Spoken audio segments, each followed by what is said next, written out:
Welcome friends.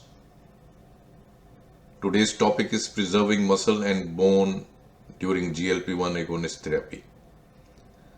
A practical and clinical framework will be presented here. Physiology-based approach, of course evidence-based, clinically oriented, and absolutely practically applicable in every clinical practice. So the motivation for this particular talk, as we all know, that adoption of GLP-1 therapies has transformed the obesity and diabetes management across the clinical practices. And the preservation of the lean tissue, especially the muscle and bone, are the primary concerns of every physician. A practical Indianized approach which I have been suggesting over the last decade almost has four components, important components. Number one is the adequate protein intake. Number two is the structured prescription of the resistance exercises. Optimizing the vitamin D3 status of the patients and ensuring that appropriate dairy and calcium supplementation is available in terms of nutrition. Because these four components will ensure that the weight loss actually translates into true health gain. Kilos lost may not be true health gain. Three clinical concerns must be mentioned right in the beginning. Muscle loss with GLP-1 therapies have been downplayed intentionally, and they are real and significant.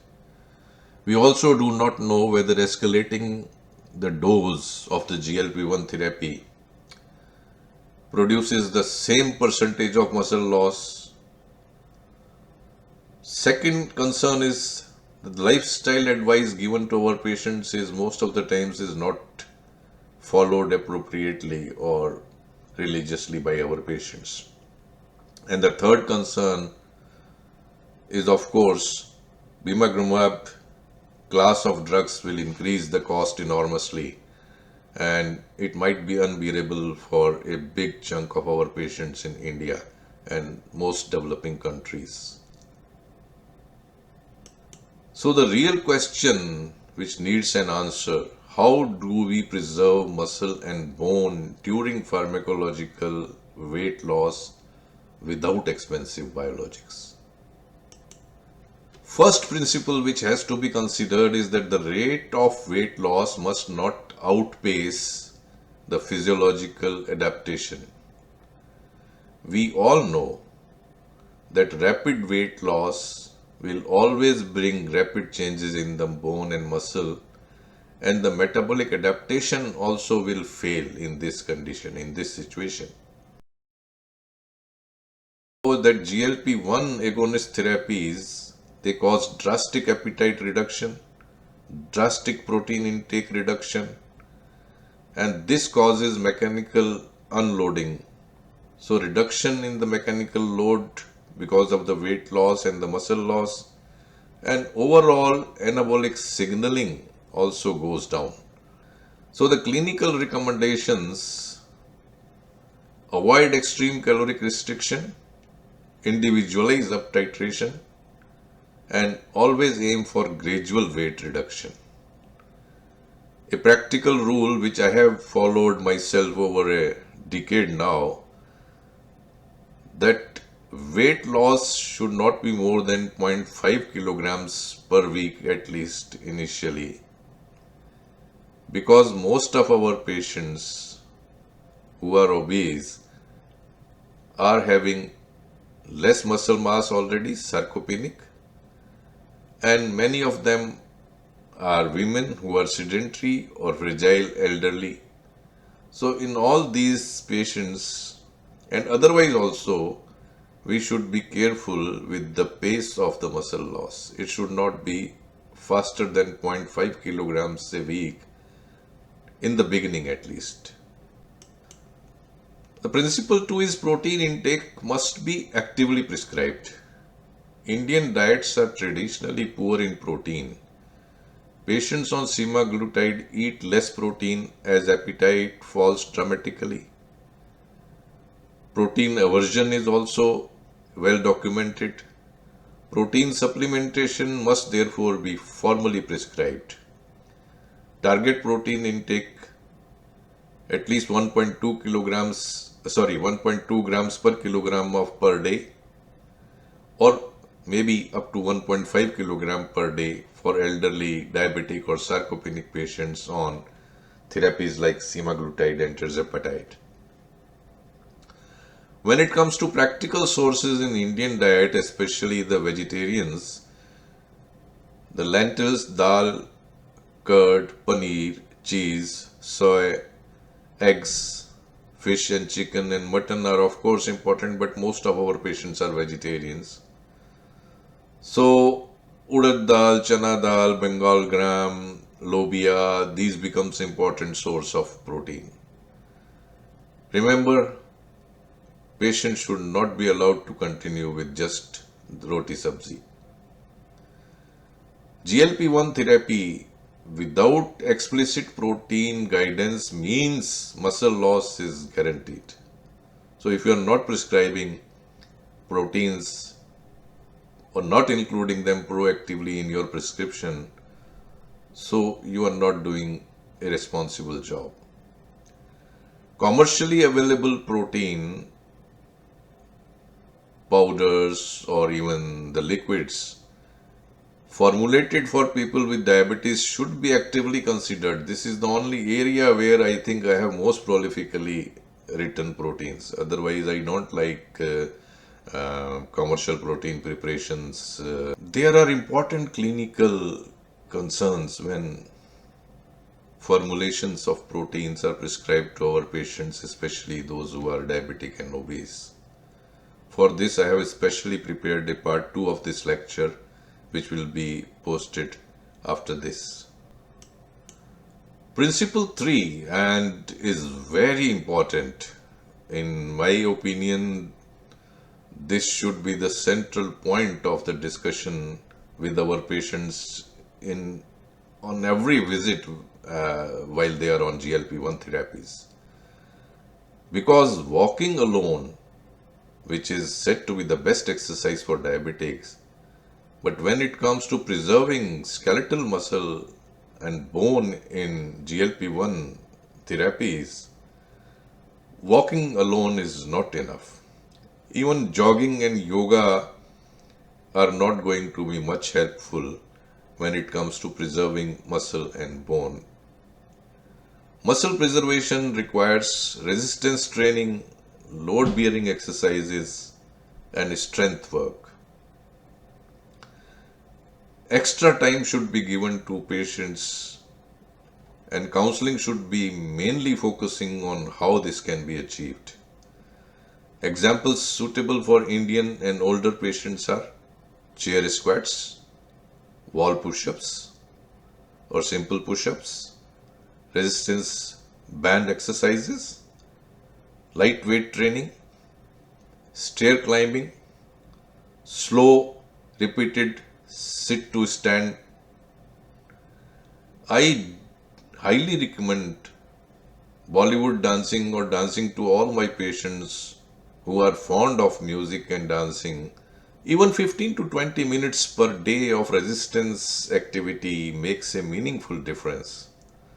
Salsa dancing or Bollywood dancing are readily acceptable to our patients.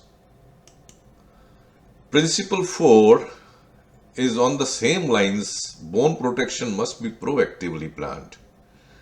Weight loss beyond a threshold always leads to decreased bone density. This is rarely addressed in routine practice. Why the bone loss occurs? Mechanical load on skeleton goes down. Estrogen and testosterone go down. Insulin-like growth factor activity goes down. And of course, calcium intake goes down when dietary intake is all reduced. Basic prevention strategies are adequate dose of vitamin D3. 2000 IU daily is my most favored. Calcium, adequate dietary intake. Exposure to sun where feasible. Weight bearing exercises. Avoid excess calorie restriction. A baseline bone mineral density assessment can be prescribed when the long-term GLP-1 therapy is being planned in high-risk groups like postmenopausal women, elderly patients, patients with CKD, and diabetes of more than 10 years of duration. Principle 5 is some unlearning. Let us move beyond the theory of eat less and move more. This is an oversimplification, and that has actually caused the current problem, or at least exaggerated the current problem with the GLP-1 therapies. Correct guidance during GLP-1 therapy must include fewer total calories but appropriate, eat more protein and supplement it actively, perform resistance exercises, maintain skeletal load through weight bearing activities. Just adding 1 kilogram of dumbbells in both the hands in a dancing patient will do miracles. Avoid rapid weight loss. This is critically important. This approach demands more work than prescribing bimagrumab, but believe me, is biologically more sound and more appropriate for our patients. Bimagrumab looks attractive but may not be the final solution. We know that scientifically this is quite logical. It enhances the activin 2 activity and is now backed by evidence also that muscles are actually gained, and they are being studied with the bimagrumab is being studied with semaglutide, and we are getting good results, good reports from the studies. But whether the muscle gained with bimagrumab is functionally as strong as a normal muscle, this question has not yet been answered. Other concerns, as we all know, this is going to be expensive, long-term safety is incompletely characterized, will be not accessible to the vast majority of patients, may medicalize what lifestyle can address, and this risks encouraging clinical inertia in our patients towards lifestyle change. So the correct therapeutic approach, in my opinion, should be dietary correction, resistance exercises, protein optimization, bone protection. SGLT2 inhibitors should be included first before the GLP-1 therapies in a diabetic patient, in my opinion, and then combinations of biologics if strongly indicated and the patients are ready. So the case for Indianizing the treatment plan: clinical trials of semaglutide are conducted under tightly controlled conditions which are not replicable in the real world Indian practice.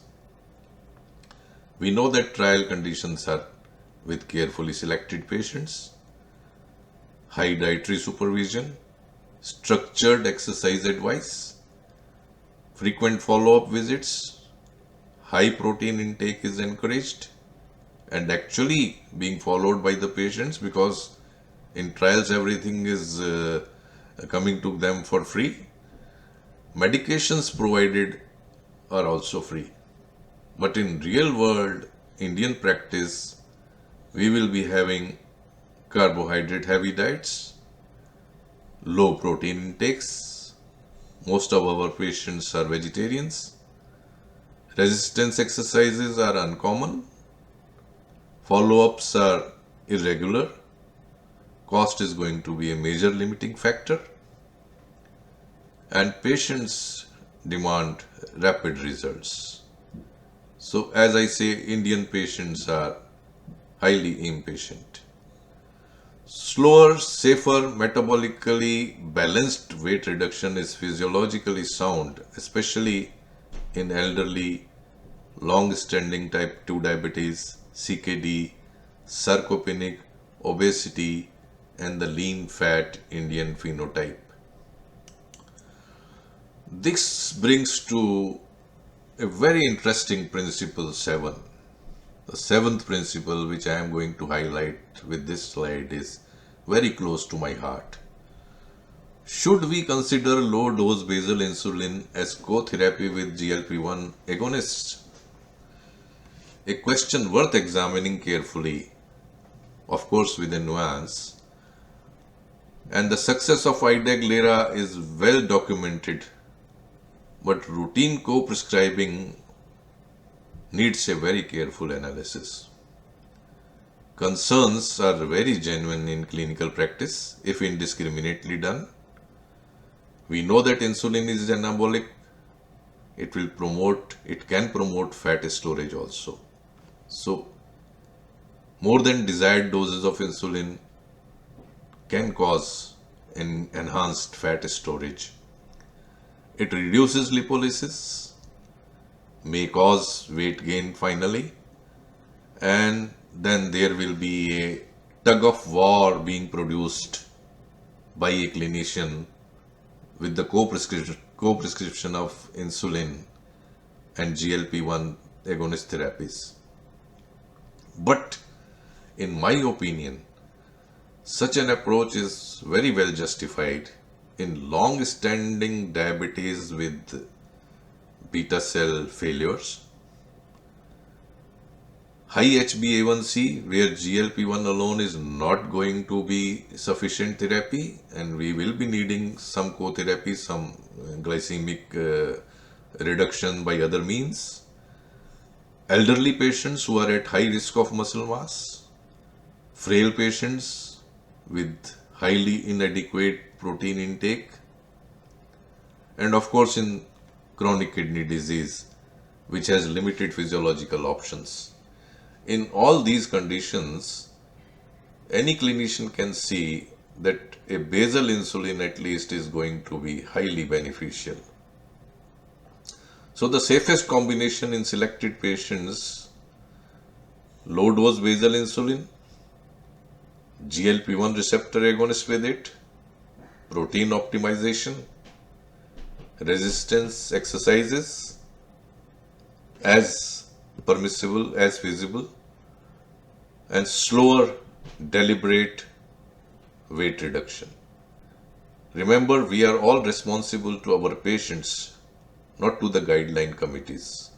Our aim is different. Where clinical judgment is most important, and when we are changing our therapies in accordance to the needs of our patients, this is not guideline violation. This is an intelligent application or modulation of the guidelines. Another clinical caution which we should keep in mind in patients who are taking high dose statins, they are very popular nowadays and guideline recommended. Potent high potency statins, that too with the higher dose. This area needs serious research. Effect of coexisting statin therapy, especially high intensity statin therapy, and the occurrence of myopathy is not being studied much. As clinicians, we must be extremely careful and mindful of polypharmacy affecting the muscle. We must avoid excessive escalation of GLP-1 therapy when glycemic controls can be achieved through combination therapies by other means or a low dose of basal insulin.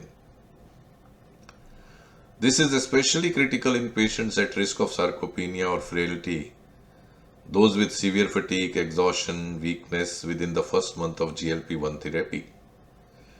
Many type 2 diabetics are already on basal insulins when GLP-1 therapy is introduced. De-escalation rather than escalation is often the responsible clinical choice. Just a month ago, I de-escalated 1 milligram of semaglutide dose back to 0.5 milligram because one of my female patients complained that she is experiencing extreme exhaustion with 5 or 6 minutes of dance which she was enjoying a month ago. The position is scientifically stronger and reflects the conduct of an accountable, responsible clinician. So, to bring home all the points together here, moderate GLP-1 receptor dose agonist dosing, no need to maximize dose in every patient. Use moderate doses rather than pushing to highest dose solely for the rapid weight loss.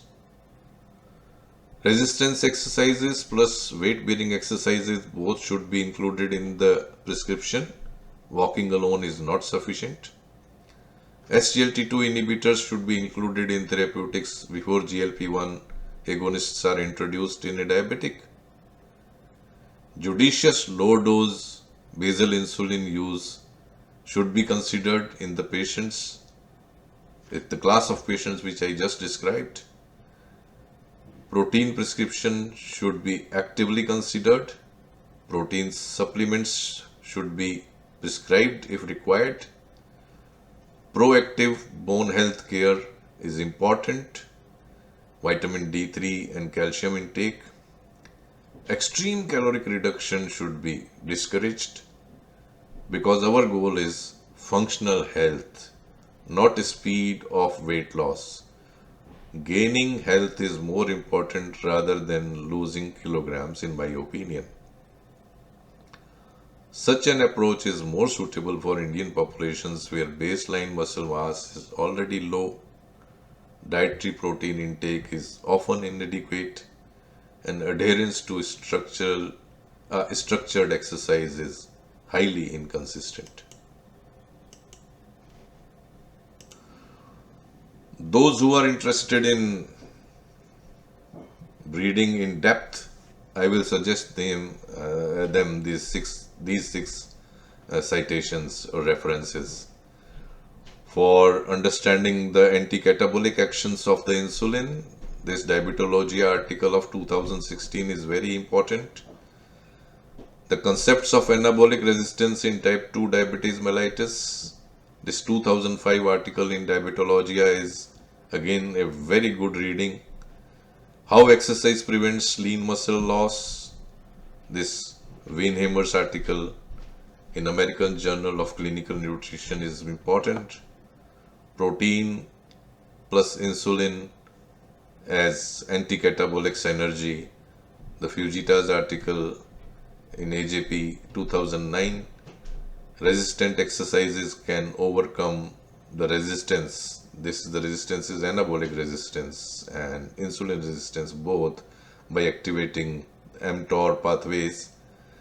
This article is available for free. Synergistic combinations, the combination of background insulin, adequate protein and resistant exercise is synergistic. This article is again Abdullah's Diabetologia.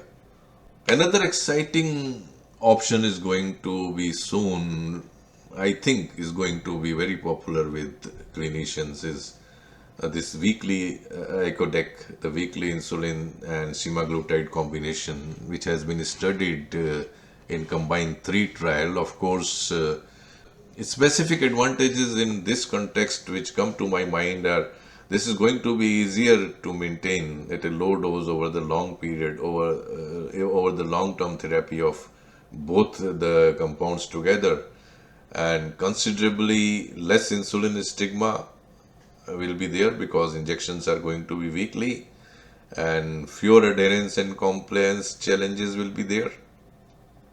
Markedly reduced glycemic variability, potential to allow slower, more deliberate titration of GLP-1 receptor agonists. So once weekly injection alongside once weekly GLP-1 agonist will simplify the regime considerably and will improve patients' acceptability. So the good medicine is not always the most expensive medicine. In the management of obesity and type 2 diabetes in Indian context, thoughtful individualization, slower weight loss, adequate protein supplementation, resistance exercises, bone protection, judicious use of combination of pharmacotherapy will consistently outperform the indiscriminate application of trial protocols or the reflexive addition of costly biologics. This is the list of references which you can note down for the detailed and in-depth reading. Thank you very much. Any questions if you have, you can ask personally on my email.